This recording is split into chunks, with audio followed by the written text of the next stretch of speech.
A lot of factors contribute to why women, as we are growing and experiencing life, we lose our confidence along the way.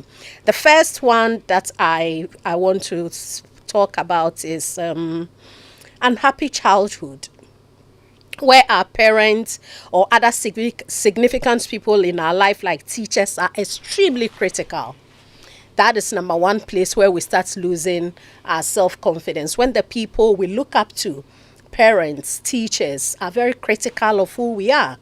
The next one is poor academic performance. So if you're going to school and you don't perform well, it kind of affects your confidence, because though you may be good at something else, when we are in school, we are just told when you get 50, you are good, and when you get 10, you are not good. And so right from that comparison, it affects how you build confidence going forward. And then our genes and temperament also play a role in, what affects our confidence. Some people are prone to being, moody and low in how they are socialized. And so that also plays a role. The other thing is life experiences. It plays a major role. Our experience through school, through childhood, friendship, and all that. And how our first relationship goes all play a role in how we build our confidence or why we lose the confidence we have. Trauma, which is something that a lot of people don't see that they have gone through or they've experienced, but we've all experienced some level of trauma. It is one of the things that affects our self-confidence, the trauma we haven't properly dealt with. And so that toxic emotion is still in there and affecting our mindset. It's giving us a kind of way we look at ourselves. And so it always eats at us. Parental style. I've mentioned that sometimes the way we are parented has a lot of problems on our lives. Yeah. A lot.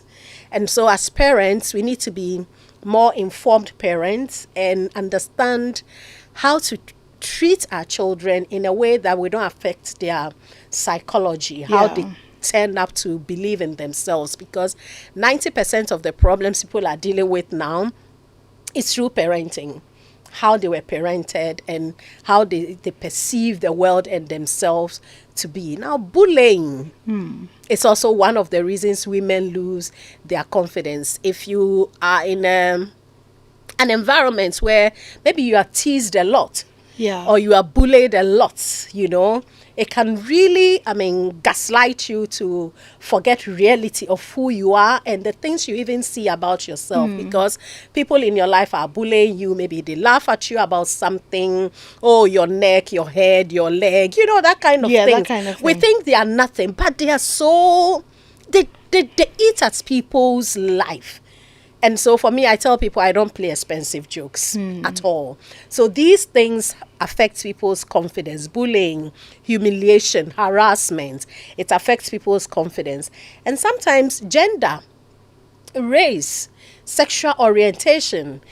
Some women simply think they are not made for more. Because gender orientation makes them feel you have to just be here. But there's an innate need to do more for everybody.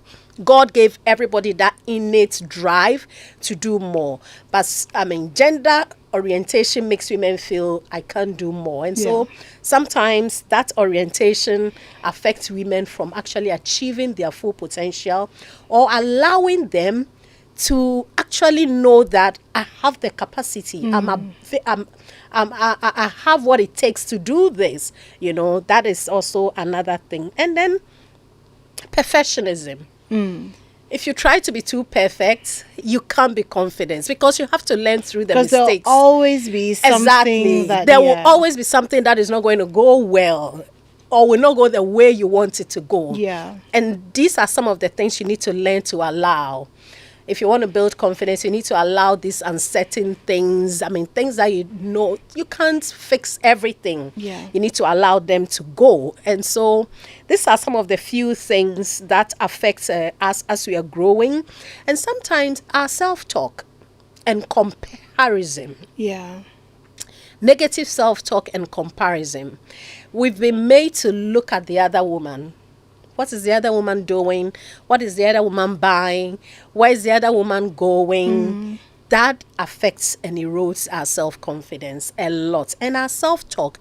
But our self-talk also, we build it due to things that people, experiences we've had, makes us see ourselves in a particular way. And so we have to also look at, what are you saying about yourself? It could be the only reason why you're not doing what you're doing. So these are some of the things that really affect women's self-confidence.